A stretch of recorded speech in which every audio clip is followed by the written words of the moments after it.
Good morning बच्चों आज हम लोग आपकी हिंदी की पुस्तक के अंतर्गत गद्य खंड से पहला पाठ राष्ट्र का स्वरूप का अध्ययन करेंगे।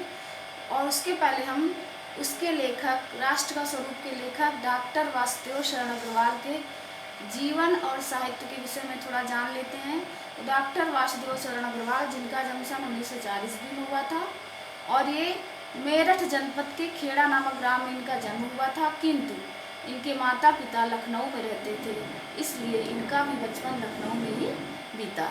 और बच्चों, इन्होंने काशी हिंदू विश्वविद्यालय से एमए की परीक्षा उत्तीर्ण की तथा लखनऊ विश्वविद्यालय से इन्होंने पीएचडी की उपाधि प्राप्त की और यहीं से लखनऊ विश्वविद्यालय से इन्होंने डीलिट की उपाधि प्राप्त की।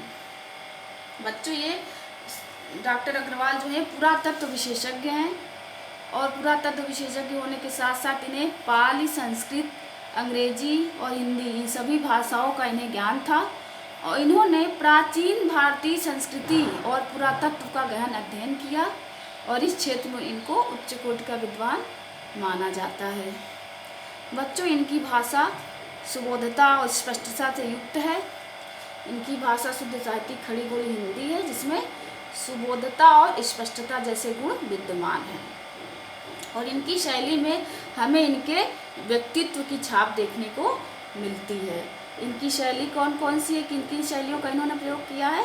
विचार प्रधान, गवेषणात्मक, व्याख्यात्मक और उद्धरण शैली। तो बच्चों, इनकी शैलियों में ओज, माधुर्य और प्रसाद तीनों ही गुण विद्यमान हैं। बच्चों, डॉक्टर अग्रवाल जी के संपूर्ण साहित्य को मैंने इस तरह से बनाया है, आप इसको देख लीजिए अच्छी तरह से। इसमें इनके निबंध संग्रह हैं।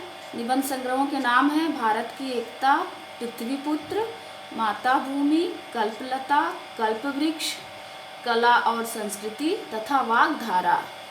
इनके कुछ समीक्षा वाले ग्रंथ में जिन पुस्तकों की इन्होंने समीक्षा या आलोचना की है, उन पुस्तकों के नाम है कालिदास के मेघदूत की समीक्षा और जायसी के पद्मावत की समीक्षा। इनके सांस्कृतिक अध्ययन, इन्होंने जिन पुस्तकों का सांस्कृतिक अध्ययन किया है उनके नाम है बाणभट्ट के हर्षचरित का सांस्कृतिक अध्ययन और भारत की मौलिक एकता। तथा इनका शोध प्रबंध है पाणिनिकालीन भारत। इन्होंने जो अनुवाद किया है वो है हिंदू सभ्यता तथा इन्होंने जिनका संपादन किया है वो है पोद्दार अभिनंदन ग्रंथ।